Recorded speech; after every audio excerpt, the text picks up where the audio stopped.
Intégral Placement, Guillaume Sommerer sur BFM Business. On vous propose une spéciale crowdfunding ce matin. Le gouvernement examine ce matin même l'ordonnance qui doit booster le crowdfunding en France. Le crowdfunding, c'est le financement participatif. Vous pouvez en profiter. Tous les particuliers peuvent en profiter. On va vous expliquer pourquoi, comment faire avec Antoine Fournier. Bonjour Antoine. Bonjour Guillaume. Antoine Fournier, associé cofondateur d'Affexios. Vous allez nous expliquer pourquoi le crowdfunding est un placement intéressant pour les particuliers. D'abord, l'ordonnance d'Arnaud Montebourg. Il la présente ce matin au Conseil des ministres.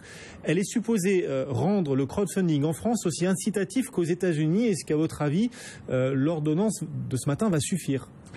Alors d'abord, c'est une bonne nouvelle au global. On est tous contents. L'ordonnance, pour mémoire, passe ce matin, doit être appliquée dans les décrets en juillet pour trouver sa réalité en octobre. C'est le calendrier qui a été proposé, qui est pour le moment tenu. On espère que ça sera tenu jusqu'au bout. Ça reste un sujet de vigilance. Premier point. Deuxième point, cette ordonnance est favorable puisqu'elle donne un cadre. La France est l'un des pays les premiers qui statuent sur le crowdfunding. On est ravis. Maintenant, il faut regarder un peu le détail pour voir un peu ce qu'il y a dedans. Dans le crowdfunding, il y a 3 marchés qu'on distingue traditionnellement, le don, la dette et l'equity. Pour le don, la France est très en avance. On a les leaders européens qui sont issus, donc qui sont d'ADN français. Donc on parle de KissKissBankBank, de My Major Company, d'Ulule. Qui permettent aux particuliers de se prêter entre eux. Voilà, qui permettent à des particuliers de donner de l'argent pour soutenir un projet sans contrepartie financière. Donc soit il n'y a pas de contrepartie, soit la contrepartie est marchande. C'est le système qui est le plus connu et c'est ce que moi j'appellerais le crowdfunding. C'est le système de Kickstarter. Kickstarter, c'est de la pré-vente. C'est une contrepartie qui n'est pas financière, une contrepartie marchande. Un produit vous plaît, vous l'achetez. Donc ça, l'ordonnance sur ce marché-là va pas changer grand-chose. Les leaders existent, les volumes sont déjà là. L'ordonnance est très technique. Elle concerne un point qui est les paiements. Donc historiquement, est-ce qu'on pouvait ou non faire transiter les fonds ? Quel agrément fallait-il pour faire transiter les fonds par les plateformes ? C'est vraiment de la technique. D'accord. Pour le grand public, ça change rien. L'ordonnance apporte pas grand-chose entre nous. Alors pour la dette ou le financement des entreprises, est-ce que cette ordonnance va vraiment libérer le crowdfunding ? Pour la dette, clairement, ça change tout. Aujourd'hui, il n'y avait rien sur la dette en France. Donc Arnaud Montebourg l'a dit récemment, il y a quelques jours, à la fête du crowdfunding. L'ordonnance va permettre d'enjamber le monopole bancaire, puisque vous le savez, pour émettre de la dette en France, il fallait être un établissement de crédit. Demain, des plateformes pourront le faire jusqu'à 1 million d'euros, avec bien sûr des statuts, des contrôles, et puis un petit container, pas plus de 1 000 euros par personne, par projet et par opération, donc qui limite quand même à quelque part les capacités qu'on va avoir. Donc oui, certes, c'est bien, mais c'est pas encore la totale liberté, et ça le sera pas. Ensuite, pour l'equity. Alors l'equity, je suis plus réservé, l'equity c'est mon métier. Est-ce que l'ordonnance suffit ? À mon sens, non. Pourtant, je l'accueille très favorablement. Pourquoi ? Parce qu'on n'avait pas de statut, donc on a un statut.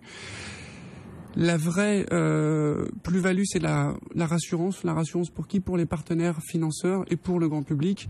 Pour autant, aujourd'hui, le grand public n'est pas vraiment concerné. C'est-à-dire, pour venir sur le sujet aujourd'hui, avant que... on va reprendre une expression classique, que la veuve de Carpentras mette 1 000 euros dans une entreprise non cotée qu'elle a jamais vue via une plateforme internet, je pense que la route va être longue, voire très très longue en France.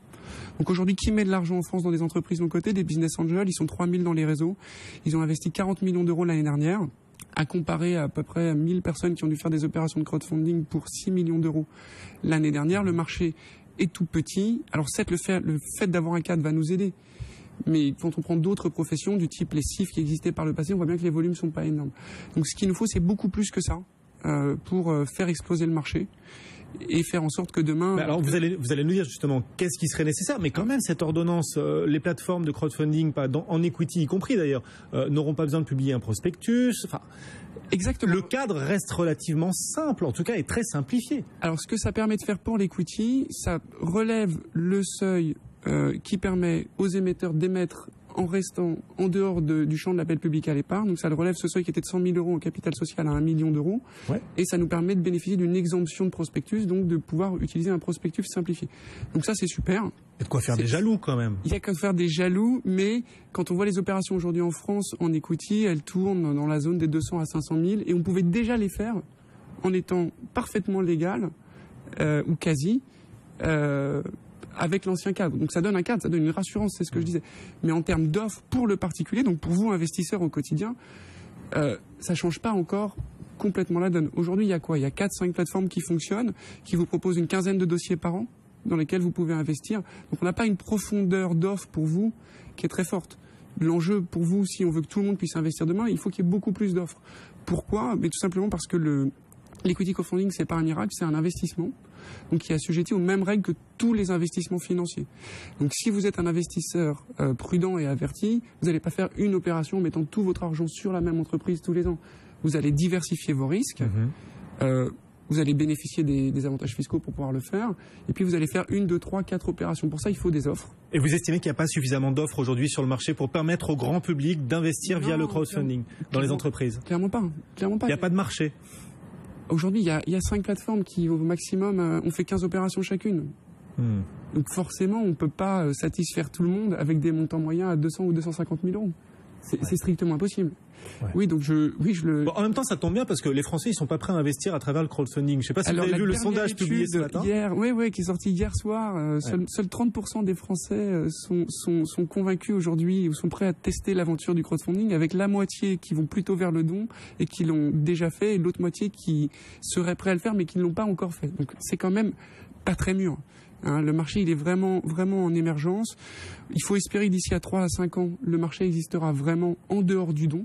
Parce que là, le marché existe vraiment. Mais qu'est-ce qui pourrait le faire exister? Vous nous dites que l'ordonnance présentée par Arnaud Montebourg ce matin n'est pas suffisante. Alors... Arnaud Montebourg a précisé dans son dernier discours, pour reprendre les termes publics, que le gouvernement étudiait des dispositifs de soutien. Il pourrait faire ce qui a été fait en Angleterre, ou une déclinaison de ce qui a été fait en Angleterre, qui serait un fonds de dotation où, en gros, le gouvernement, au travers d'un certain nombre d'organismes publics, co-abonderait sur des opérations de crowdfunding. Donc ça, c'est à l'étude. C'est à l'étude, oui. Ouais, c'est à l'étude et c'est intéressant. Deuxième chose qui pourrait nous aider, ce sont des cautionnements ou des assurances qui permettent aux particuliers, quand ils investissent, de couvrir une partie de leur investissement.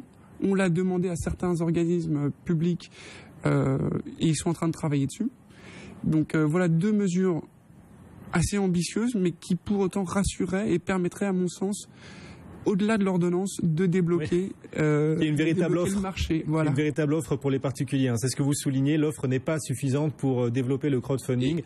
Et la rassurance est importante. Donc, des mécanismes d'assurance et de co-investissement permettraient tout un certain nombre de personnes qui se posent encore des questions aujourd'hui, de se dire l'argent, il est investi, il est protégé. Ils sont majoritaires à se poser ces questions-là. La question de la sécurité, je vais investir dans une entreprise, je suis un particulier, j'investis dans une entreprise, j'ai un risque au capital quand même. Alors vous avez un risque important, donc le meilleur moyen de le combler, c'est de revenir aux fondamentaux de la finance, diversifier, faites-vous un portefeuille, c'est-à-dire ne mettez pas tout votre argent au même endroit. Tous les ans, vous investissez une somme en fonction de votre profil fiscal, vous investissez une somme sur 1, 2, 3 tickets et vous le faites de manière répétitive, de sorte à vous constituer un portefeuille. Ça, c'est la première chose. Deuxième chose, on va faire du super classique, mais pensez à Warren Buffett. N'investissez pas dans des choses que vous ne comprenez pas. Si vous ne comprenez pas un business, ne mettez pas votre argent. Point barre. Donc ici, vous n'êtes pas protégé. C'est vous qui mettez votre argent en direct. Donc regardez bien ce que c'est. Prenez le temps de vous renseigner. Prenez le temps de lire les documentations qui vous sont proposées, voire de participer aux événements organisés par les plateformes, les conférences investisseurs, la prise de contact direct avec les entrepreneurs. Et là, vous investissez. Voilà. Quel est l'intérêt financier d'investir dans des sociétés à travers le crowdfunding? Parce que pour investir dans des sociétés, il existe aussi les FIP, les FCPI. Pourquoi un particulier devrait-il privilégier le crowdfunding d'après vous? Alors, clairement, si vous passez par les services d'un professionnel, c'est lui qui va faire l'allocation d'actifs, qui va choisir les dossiers. Si vous avez un coup de cœur ou une envie de vous surpondérer sur un dossier, vous ne pourrez pas le faire. L'intérêt du crowdfunding, c'est de choisir en direct. C'est la base à l'origine. L'idée, c'est de dire, je choisis où va mon argent, donc dans les dossiers dans lesquels j'investis. Et ça sert à ça. Premier point. Deuxième point, vous allez trouver sur les plateformes des dossiers que vous ne trouvez pas tout simplement dans l'offre des professionnels. Pourquoi? Parce que les professionnels ne descendent pas aussi bas en termes de taille de dossier. Donc aujourd'hui, les dossiers que vous trouvez, les entreprises sur lesquelles vous pouvez investir, elles sont tout simplement des entreprises que vous ne trouverez pas dans les fonds. La plupart sont plus petites où les professionnels s'y intéressent pas. Donc oui, là pour le coup, c'est risqué, vraiment. Donc faut faire attention, il faut diversifier et bien comprendre ce que vous faites. Après l'incitation. Il serait bon que l'ordonnance d'Arnaud Montebourg, et je crois que c'est pas le cas, que l'ordonnance d'Arnaud Montebourg oblige les plateformes à prévenir du risque sur chaque entreprise. Non, ça c'est le cas. C'est le cas. Les fondamentaux du travail qu'avait fait Fleur Pellerin portaient sur la transparence et notamment sur le risque. Donc l'ordonnance le prévoit. Et les gens qui seront CIP demain ont l'obligation d'informer les investisseurs sur les risques qu'ils encourent et la tarification qu'ils pratiquent. Oui, mais les plateformes ne seront pas obligées, par exemple, de détailler le taux de défaillance des entreprises dans lesquelles elles proposent d'investir. Non, c'est pas une obligation. C'est dommage. Pour le coup, la plupart le font. Oui, il communique puisque c'est un facteur de rassurance. D'accord. Sachant que là encore, il y a plusieurs modèles. Il y a un modèle de SIP, donc vous savez, le principe du SIP qui a été proposé, c'est quand même quelque chose d'un peu transgenre. Pour reprendre les analogies de marché, on est face à des sociétés qui ont à la fois un rôle d'introducing broker, qui font la promotion d'une entreprise qui va se coter quelque part, enfin, qui va lever des fonds, et qui, à côté, ont une place de marché où ils collectent les ordres, et donc ils font les deux à la fois. Donc ça, c'est un peu compliqué quand même comme modèle. Moi, je vous conseille de vous faire votre propre opinion, parce que quand on ne s'improvise pas spécialiste. On ne s'improvise pas spécialiste des entreprises. Je suis assez d'accord avec vous. Donc vous nous dites l'offre est limitée, quelque part la demande sera aussi limitée. S'il faut être spécialiste des entreprises, en France, tout le monde n'est pas spécialiste des entreprises. Moi, je pense qu'il y aura plusieurs vagues, tout simplement. Il y a une première vague qui existe déjà, que sont les business angels. Ensuite, il y aura une deuxième vague d'investisseurs qui va se créer, qui sont, à mon avis, issus du tissu des dirigeants d'entreprise. Qui est plus à même aujourd'hui de comprendre un dossier entrepreneurial qu'un autre dirigeant? Je pense que donc la deuxième vague portera sur les dirigeants d'entreprise. Et ensuite, donc les business angels, 3000 personnes, les dirigeants, on peut discuter, mais quelque part entre 100 et 150 000 personnes, donc deuxième vague réelle, avec une vraie capacité de financement. Et ensuite, peut-être une troisième vague qui sera le grand public.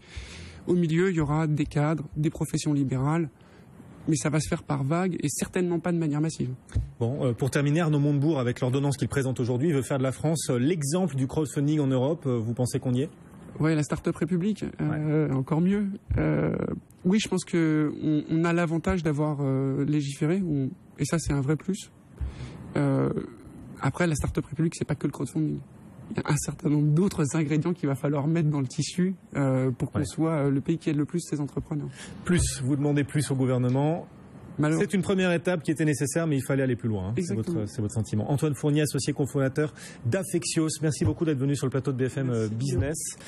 En gros, vous n'avez pas votre langue dans votre poche. Et on reparlera du crowdfunding tout à l'heure, bien sûr, au cœur de cette édition spéciale dans Intégral Place.